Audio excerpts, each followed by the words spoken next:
No começo da aula, nós vimos algumas situações de fictícias, mas que remetem a formas de violência que são vividas e envolvem sexualidade e gênero, e imaginamos como seria trabalhar com elas no contexto da escola.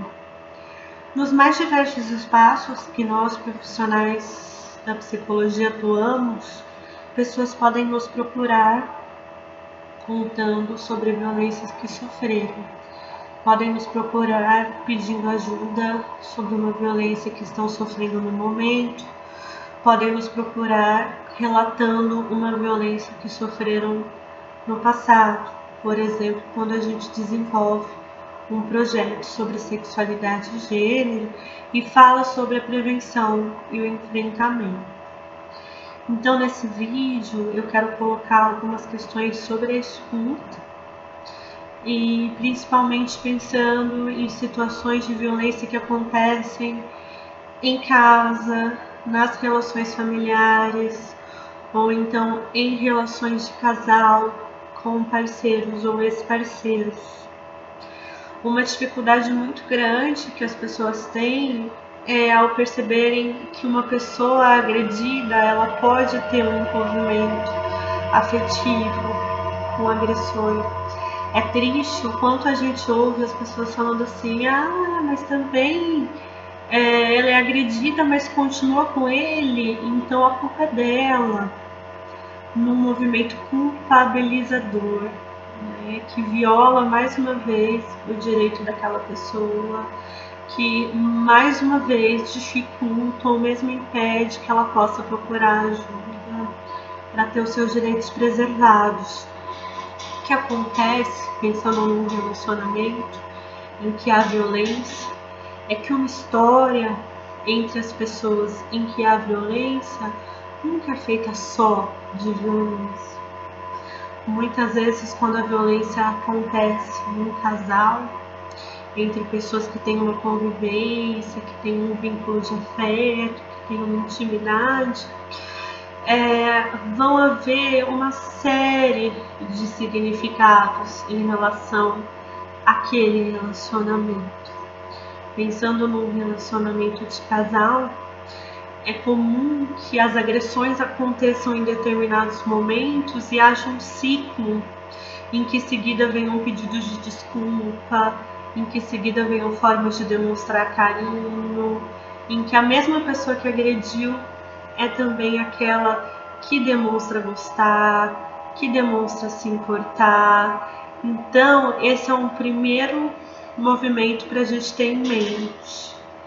Não é porque há violência em uma relação que só haja violência. Muitas vezes, ao contar para nós da violência que acontece ou que aconteceu, a pessoa faz toda uma retomada de como foi que se conheceram, como foi que ficaram juntos, como é o relacionamento, quais são as partes boas. Nós, profissionais da psicologia, temos esse preparo, essa sensibilidade para a ambivalência das relações humanas, para como as relações envolvem conflito, inclusive conflito das nossas emoções. Uma pessoa que me agride pode ser uma pessoa que eu sou apegada. Há também um grande medo da dependência, seja a dependência financeira, seja a dependência emocional. Quando a pessoa se pergunta como que vai ser viver sem estar com aquela pessoa, quando há filhos, como que vai ser criar meus filhos. Uma relação também é feita de condições objetivas, condições concretas. Então a gente precisa ter em mente o quanto a escuta da pessoa, de como é a relação que ela vive, é muito importante. Investigar sobre a rede de apoio, se ela tem com quem contar, se ela pode ir para algum lugar se ela se sentir ameaçada, são alguns dos elementos dessa escuta.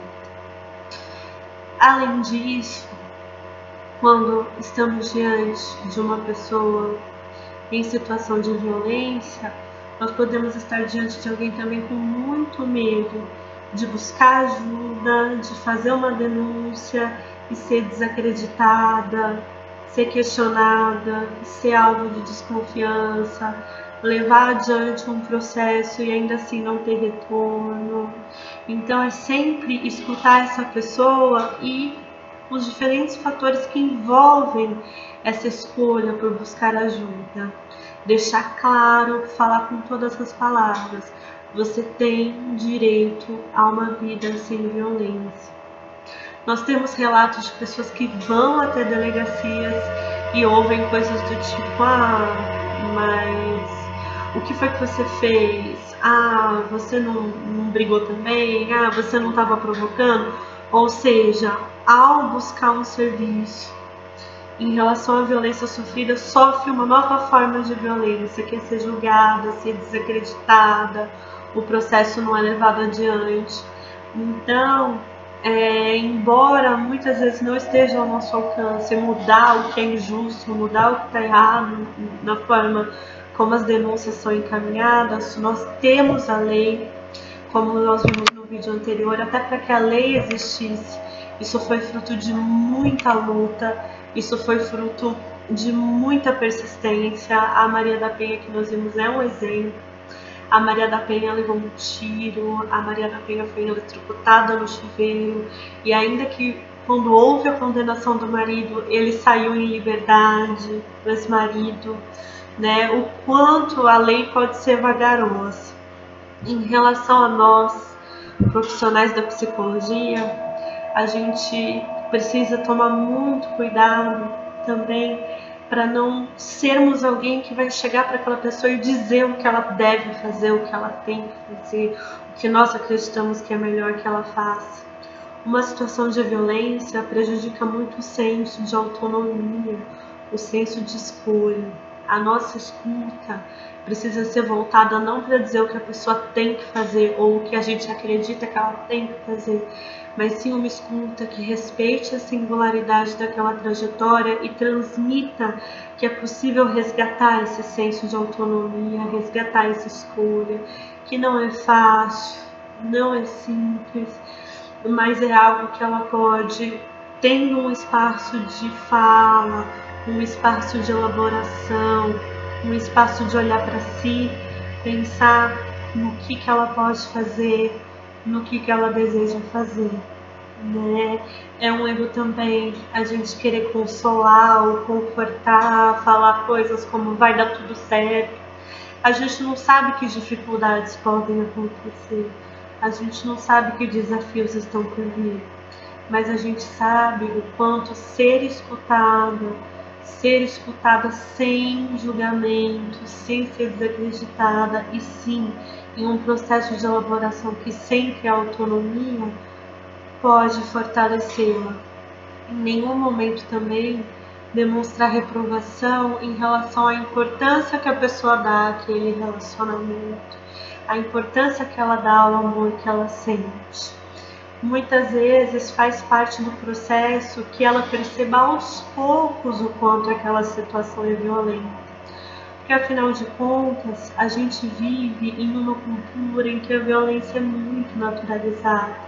Ela é vista assim: ele estava com a cabeça quente, ele estava chateado com coisa do trabalho, ele fez isso naquele dia, ele fez isso porque ele me ama, tem medo de me perder, ele fez isso porque ele me ama tanto que ele tem muito ciúme. Uma naturalização também da agressividade dos homens, como se um homem ser agressivo fosse uma forma de se expressar típica, né? Muitas acreditam que esse é o jeito dele, ele é esquentado, ele é impossível, mas ele é assim. Uma naturalização, e uma naturalização também do papel da mulher, como se coubesse a mulher esperar que o amor salve, que o amor vence, se dedicar inteiramente ao relacionamento, buscar fazer com que o relacionamento continue de qualquer forma. Então a gente vê como os padrões de gênero, eles interferem nessas circunstâncias, né? A naturalização da agressividade em relação aos homens e da renúncia de colocar o amor e a família em primeiro lugar por parte das mulheres. A nossa questão ali não é julgar, A nossa questão ali é conhecer como que naquela trajetória houve o aprendizado sobre o amor, houve o aprendizado sobre o que é ser homem, o que é ser mulher, houve o aprendizado sobre o relacionamento, para que elaborando como foi a experiência dela, ela possa pensar a partir de uma nova perspectiva. Há também mulheres que presenciaram situações de violência na infância, na adolescência, em outros momentos da vida, que acreditam, inclusive, que é algo inevitável, que a violência faz parte dos relacionamentos, que é assim que acontece. Nós estaremos muitas vezes diante dessa naturalização. E o importante é a nossa presença, é a nossa escuta, para que naquela história vivida a violência possa ser reconhecida, a violência possa ser nomeada e a gente possa transmitir essa compreensão de que é possível e é um direito de cada uma vida sem violência.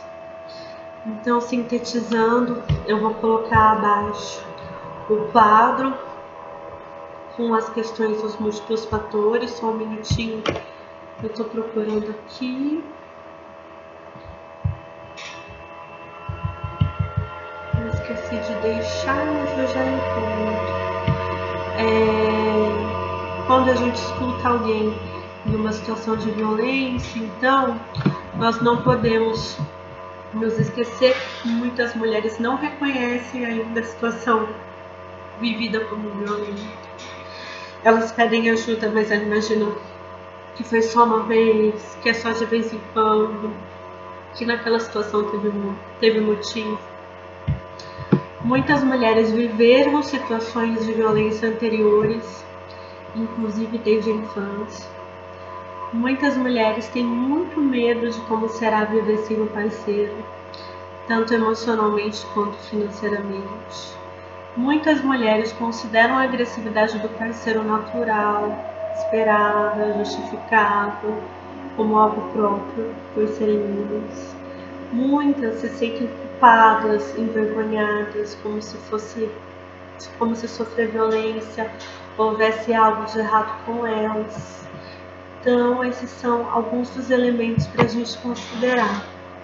Com esse gancho de como muitas mulheres sentem culpa e sentem vergonha pela violência sofrida, eu vou entrar também na questão da violência sexual e de como é difícil a busca por ajuda justamente por esses sentimentos de culpa e vergonha serem tão fortes. Então, no próximo vídeo, nós falaremos mais especificamente sobre as situações de violência sexual.